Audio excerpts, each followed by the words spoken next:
Bom, já está aqui para conversar conosco, do outro lado da tela, o secretário-geral da Federação das Associações de Favelas do Estado do Rio de Janeiro, a FAFERJ, Felipe dos Anjos. Felipe dos Anjos, bom dia. Bom dia, Anderson. Bom dia, ouvinte. Felipe, eu quero agradecer muito a tua participação com a gente aqui mais uma vez no nosso Faixa Livre. Estou com o teu áudio um pouquinho baixo, mas eu vou tentar dar um ganho aqui no teu microfone. Obrigado pela tua presença, porque a gente quer tratar contigo de um tema que a gente vem acompanhando muito aqui no nosso programa ao longo dos últimos anos. O Brasil lembra hoje, ô Felipe, os 4 anos de uma das operações mais letais da história do país, ocorrida na favela do Jacarezinho, quando uma ação policial trágica, como é costume, infelizmente, das forças de segurança aqui no Rio de Janeiro, levou à morte de 28 pessoas, sendo 27 civis e um policial. Um dia que ficou marcado não só pela violência empregada pela polícia do nosso estado, ô Felipe, mas também pelas consequências desse verdadeiro massacre. 10 inquéritos, de um total de 13, que investigavam 24 mortes nesse massacre do Jacarezinho, foram arquivadas pelo Ministério Público. Nesses inquéritos há inúmeras evidências de que os testemunhos dos agentes diretamente envolvidos nessas mortes apresentam contradições em relação aos laudos cadavéricos. Ainda não houve qualquer tipo de condenação para aqueles que executaram pessoas majoritariamente pretas e pobres nesse episódio.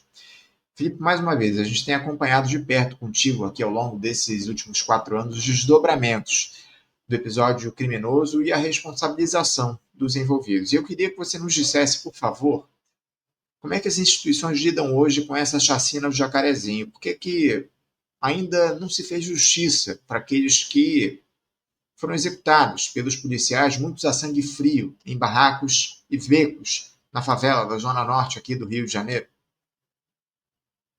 Anderson, mais uma vez agradeço. Falar um pouquinho mais alto para ver se o áudio pega.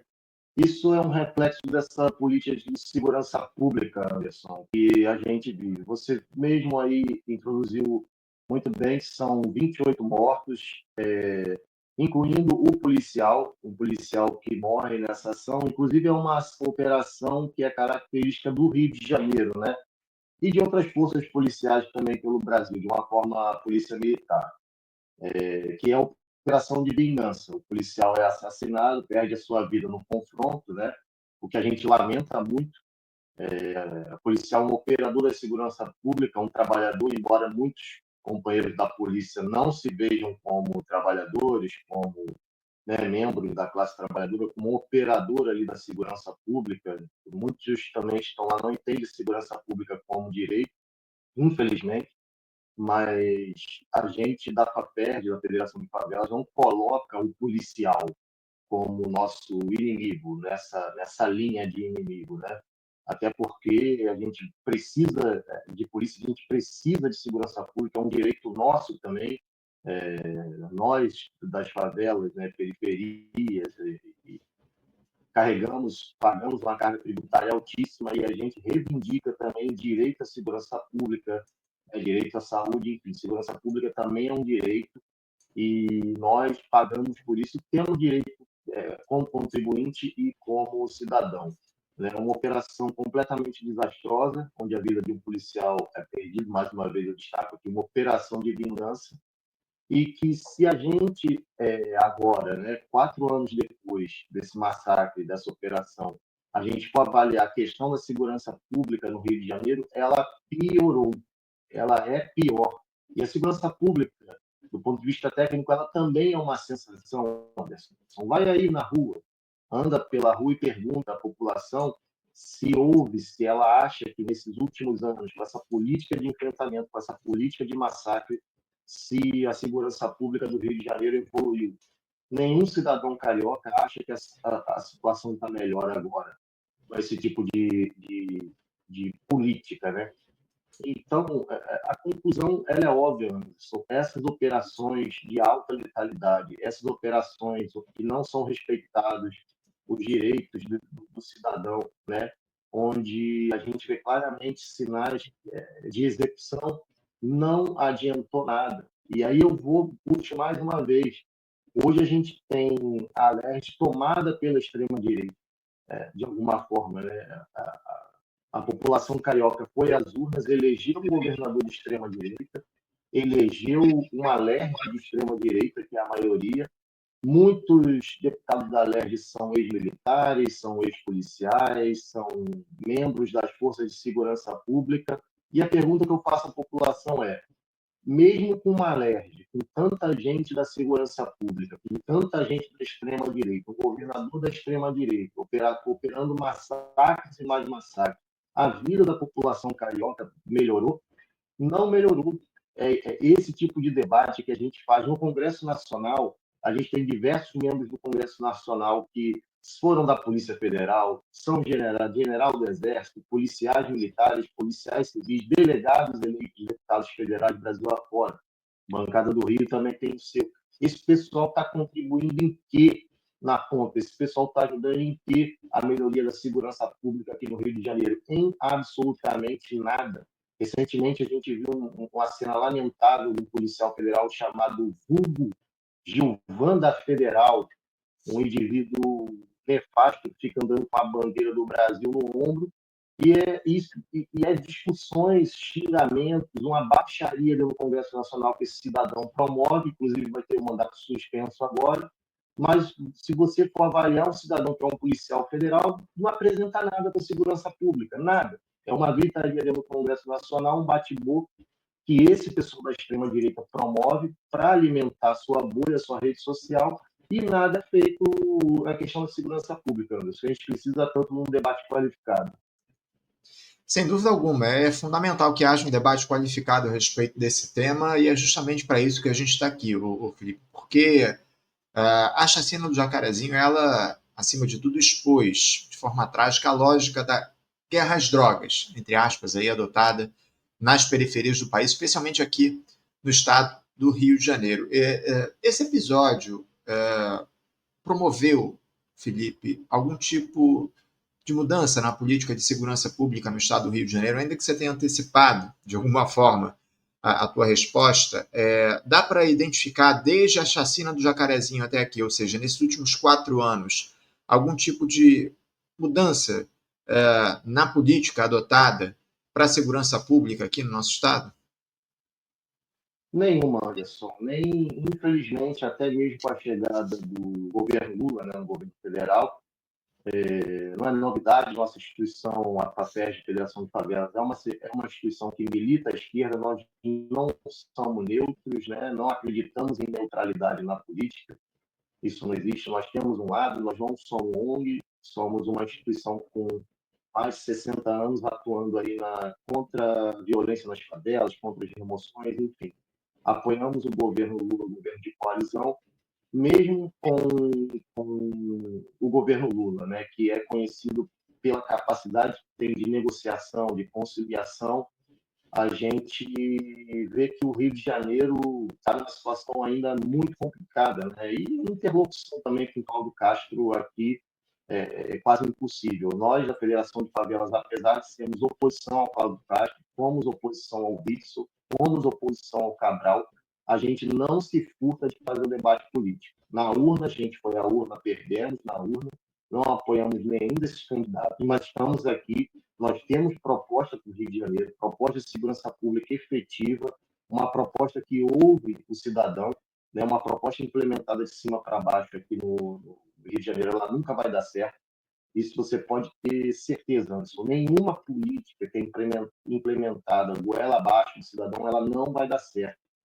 E, infelizmente, o governo Paulo Castro ele é irredutível em nos receber, em conversar, em tentar tratar em alto nível a questão da segurança pública aqui no Rio de Janeiro. Tudo culpa, obviamente, do governador Cláudio Castro, essa política que ele tem adotado ao longo dos últimos anos. Lembrando que o Cláudio Castro já está no seu segundo mandato aqui no Rio de Janeiro e ele continua adotando essa lógica de combate nos territórios. As operações aqui no Rio de Janeiro ao longo, pelo menos do último ano, se ampliaram muito. Lamentavelmente, quem vive a realidade aqui no nosso estado sabe bem o que é essa política de segurança pública adotada pelo governador Cláudio Castro. E que, lamentavelmente, o governo Lula também não tem se colocado no sentido de combater. A gente vai falar, inclusive, daqui a pouquinho sobre uma proposta que foi enviada ao Congresso para tratar dessa questão da segurança pública, Felipe. Mas antes, eu queria que você falasse um pouco, você acompanha muito a realidade lá da população do Jacarezinho, enfim, esteve na favela naquele período lá, logo depois da chacina, enfim, vem acompanhando todo esse processo, mas os impactos de longo prazo, essa chacina deixou para os moradores do Jacarezinho, especialmente no que diz respeito ao trauma coletivo, Felipe, a relação com o Estado e ao cotidiano da juventude negra periférica. Quais os resultados, quais os impactos que essa chacina produziu às pessoas que moram no Jacarezinho, Felipe? Anderson, um relato, por exemplo, do impacto, seria bom até, fica uma dica para você trazer um companheiro que trabalha na área da psicologia, que seria muito importante. Eu vejo muitas pessoas que têm estresse pós-traumático, que é um impacto psicológico, né? Porque, embora boa parte da classe média, né, boa parte da sociedade ache que na favela é normal as pessoas ouvirem tiro, as pessoas conviverem com a violência, isso não é verdade, é óbvio, né? O óbvio tem que ser dito nesses tempos difíceis que a gente está vivendo. Uma pessoa que é submetida à violência todos os dias ali, isso vai afetá-la da pior forma possível. Não pense que um ser humano é capaz de se acostumar com isso, né? Quantas imagens que nós vimos agora de crianças que têm que se abrigar de tiroteio durante a aula, né? Não tem o direito de ter aula. Quantas unidades de saúde são fechadas, né? As escolas são fechadas, as pessoas que não conseguem ter o seu direito de ir e vir, né? E aquele barulho aterrorizante de tiro, essa sensação de que a morte está perto, né? E depois de uma operação, ela existe. Eu tive lá como membro da FAPERJ e parlamentares e outros membros dos movimentos sociais, né? Nós da FAPERJ acreditamos muito nisso. A FAPERJ, apesar de ter 60 anos, a gente procura, Anderson, não fazer nada de forma unilateral, sozinho. A gente articula os setores da sociedade, com parlamentares, enfim. A gente acredita muito nessa articulação política séria, né? Com comprometimento, e fizemos uma marcha no Jacarezinho, entramos na comunidade, foi logo após a chacina, se eu não me engano, foi no dia seguinte, ou no outro, ou 2 dias depois, e aí é uma impressão minha que tive lá nessa marcha e tal, foi bem sinistro. Acho que a palavra, a gente usa essa gíria carioca, né? Mas era sinistro. E eu lembro que quando a gente entrou tinha uma lona preta estendida na comunidade com o nome das pessoas que morreram escrito em branco e muito improvisado, uma coisa até macabra, umas velas assim, e as pessoas fizeram uma oração. E naquele dia foi um dia que eu não vou me esquecer, né? Apesar de não morar naquela comunidade, ter entrado ali, e a estratégia de entrada ali foi para proteger aquela população, foi para mostrar que o poder público, de alguma forma, estava ali, que aquilo ali precisava parar. Né? Fomos com segurança, óbvio, né? A gente não faz nada na irresponsabilidade, com risco totalmente calculado.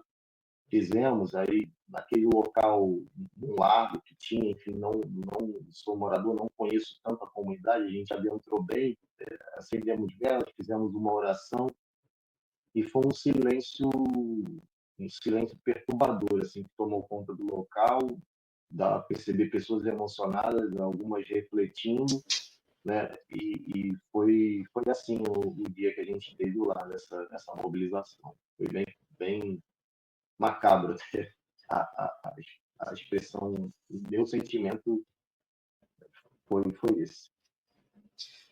Infelizmente, Felipe, os moradores das regiões periféricas no nosso país são obrigados a conviver com essa realidade da violência promovida pelo Estado. A gente não cansa aqui de repercutir os episódios que acontecem dia após dia, e não só aqui no Rio de Janeiro. A Bahia também passa por um processo muito triste nesse momento, onde a polícia é responsável por inúmeras mortes, é um dos estados mais violentos do país, um estado comandado por um governador do PT, o Jerônimo Rodrigues. Inclusive, eu citei ainda há pouco, Felipe, uma fala do governador da Bahia, onde ele reproduz os discursos da extrema-direita. Ele diz que os bolsonaristas devem ir para a vala. Um negócio inacreditável, assim. Algo que é reproduzido, inclusive, por outras figuras do próprio Partido dos Trabalhadores. O Washington Quaquá, prefeito Maricá, vive trazendo esse tipo de declaração, esse tipo de fala para lá de absurda, defendendo o extermínio de pessoas no nosso país. Enfim, é muito triste os rumos que o país tem tomado, inclusive por figuras que se dizem comprometidas com os interesses da classe trabalhadora. É absolutamente lamentável. Para a gente fechar aqui o nosso papo, Felipe, quais as reformas ou as medidas que deveriam ser tomadas de maneira mais urgente para evitar que tragédias como essa ou que crimes como esse foram cometidos lá no Jacarezinho não voltem a se repetir? Há modelos alternativos de segurança pública viáveis para o contexto brasileiro e outra. Como eu citei aqui ainda há pouco, o governo Lula tem lidado com seriedade com esse tema da segurança pública. O Palácio do Planalto enviou para a Câmara dos Deputados uma proposta de emenda à Constituição que trata desse tema, justamente da segurança pública, com o objetivo de reduzir os números da criminalidade aqui no nosso país. Essas medidas propostas pelo governo vão no caminho certo, Felipe? Olha, Anderson, eu queria destacar aqui primeiro que a questão da BPF das favelas, né? Como você sabe, ela não foi revogada, mas houve digamos assim, flexibilização. Isso foi muito ruim. Respirei fundo até agora, foi muito ruim, porque a DPF das favelas era uma garantia mínima enfim, do cumprimento do dever legal da polícia militar, né? E eu destaco aqui a volta do helicóptero, enfim, houve aí um acerto, que eles vão seguir uma série de condutas, mas que a gente sabe que a polícia aqui não irá seguir, Anderson. Eu acho que a primeira coisa que nós temos que ter em mente é que a gente precisa trabalhar pela base, a gente precisa levar a informação do direito à segurança pública ao cidadão. Tem pessoas, Anderson, até mesmo de classe média, que tiveram a oportunidade de ter uma educação formal, né? Ter uma educação formal não é ter uma formação política, mas ajuda bastante, que já desistiram de segurança pública aqui no Rio de Janeiro, né? Na minha concepção, a gente precisa fazer dois movimentos. Na verdade, a gente já deveria ter começado como esquerda, né? E aí eu me incluo nela. O primeiro movimento é a gente precisa de um governador no estado do Rio de Janeiro que entenda minimamente essa questão de segurança pública aqui do Rio de Janeiro e que não veja a favela como inimigo, como um território inimigo, né? A favela de uma forma geral. Porque quando você vê um território ali inimigo, todos que estão naquele território vão ser massacrados, como, por exemplo, vou dar um exemplo, como Israel está fazendo em Gaza, né? Não há ali nenhum tipo de critério, as pessoas estão sendo exterminadas em Gaza e a gente não pode deixar que isso aconteça aqui, né? E nenhum ser humano deve ser exterminado, né? Se cometer um crime, ele deve ser preso, deve ser julgado, deve pagar pelo seu crime. Não é dever da Polícia Militar executar ninguém. Então, a primeira é fazer um amplo trabalho pela base aqui, com os companheiros da esquerda. E o segundo, a gente já deveria estar articulando um governador para o estado do Rio de Janeiro. Sabe o que vai acontecer, Anderson? A gente vai chegar na urna com uma opção, ou fulano de tal, ou a extrema-direita, ou o ruim ou o pior. E a gente não consegue dar a nossa linha política. Segurança pública é política, é a política de segurança pública. Por isso, porque eu sei o governo Lula, eu esperava mais essa articulação política. Você citou agora essa movimentação do governo na criação e fortalecimento do Sistema Único de Segurança Pública, que vai ser o SUSP, né?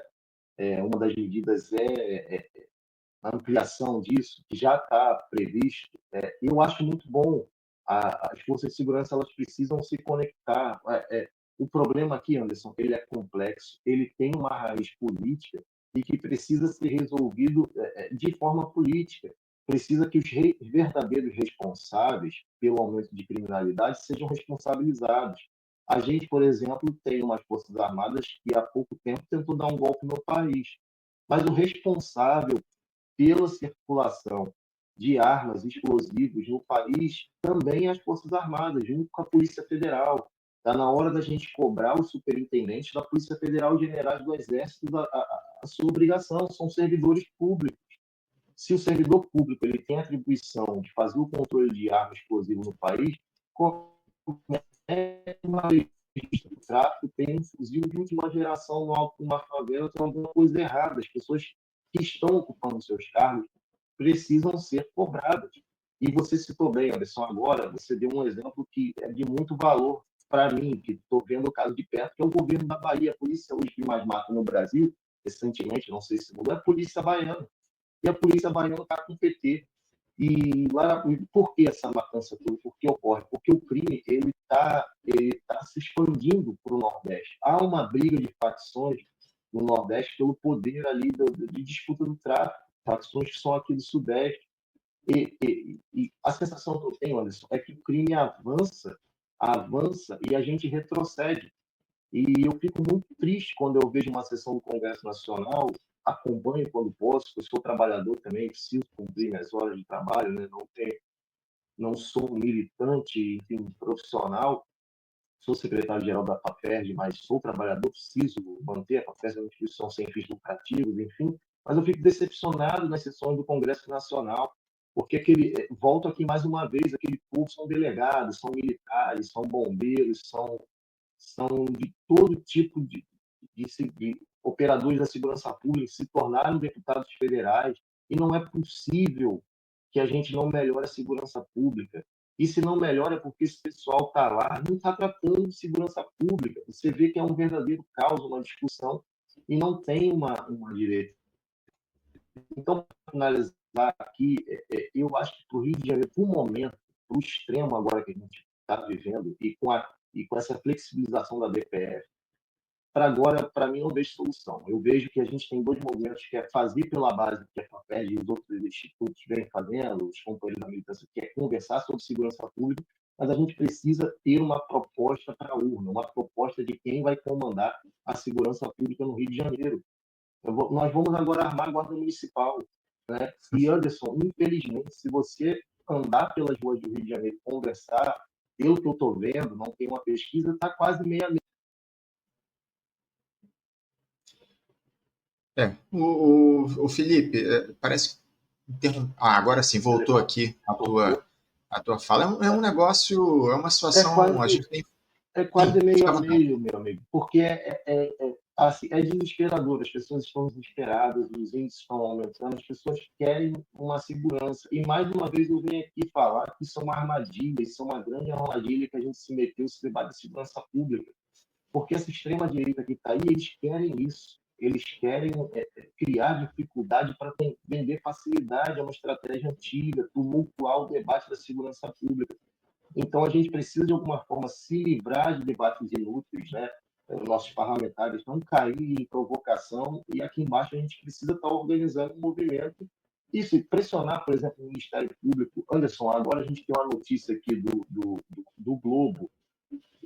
PM reclama com o chefe do tráfico o valor da propina. Aí tem a fala lá do policial: você vende pra caramba, favela grande. E só manda isso aí, uma reportagem do Globo aqui do dia 2/5, né, por Marco Antônio Martins, no G1. E também que polícia é essa? Né? O Cláudio Castro reclamou tanto que é difícil a DPF das favelas, porque tem que avisar para o hospital, porque tem que avisar para todo mundo. Meu amigo, com essa polícia aí, os caras já estão avisados, entendeu? E aquela fala, por exemplo, do governador da Bahia é lamentável, porque eles querem copiar um modelo que é fracassado, essa coisa do bolsonarismo de enfrentamento, mas tem que ter um enfrentamento sério. Um enfrentamento sério se faz com inteligência, se faz quando esses varejistas do tráfico não receberem a quantidade de armas e munições que recebem, quando esses generais das Forças Armadas e superintendentes da Polícia Federal forem cobrados pelos seus trabalhos, por que fulano de tal está recebendo tem 100 fuzis numa favela? Não é possível isso. Não é possível. Esse fuzil vai atravessar o mundo inteiro, vai cair na mão aqui de um varejista desse, e nem traficante é, porque um cara desse é preso, não tem bem nenhum nome dele, não tem nada, o cara é preso de chinelo, você vai investigar, não tem nada. O cara movimenta milhões em droga, e outra coisa que a gente podia estar fazendo é para onde está indo esse dinheiro, porque o pé de chinelo do morro é que não está. Com aquele ali é que não está. O filho dele está ferrado, a família dele está ferrada, ele está ferrado, e quem está ficando com esse dinheiro? São coisas simples, Anderson, simples que precisam ser feitas, mas não estão sendo.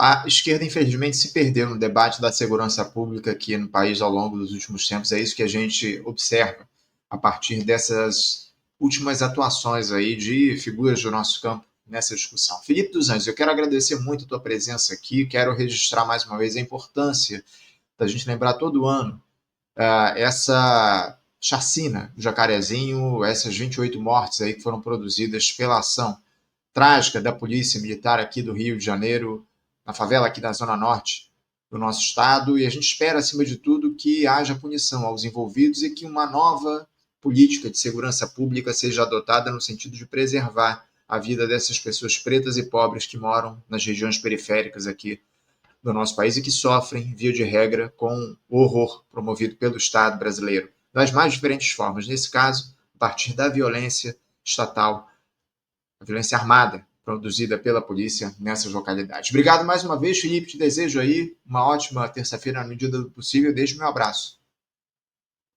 Valeu, Anderson. Muito obrigado, meu amigo. Mais uma vez eu reitero aqui que a nossa saída é pela base. A gente não precisa inventar a roda. E programas, destaco mais uma vez que programas como esse são fundamentais para dar essa luta pela base. Obrigado, Anderson. É isso. Meu abraço forte, Felipe. Até a próxima. Conversamos aqui com o Felipe dos Anjos. Felipe dos Anjos, que é secretário-geral da Federação das Associações de Favelas do Estado do Rio de Janeiro, a FAFERJ, falando um pouco sobre os 4 anos da chacina do Jacarezinho.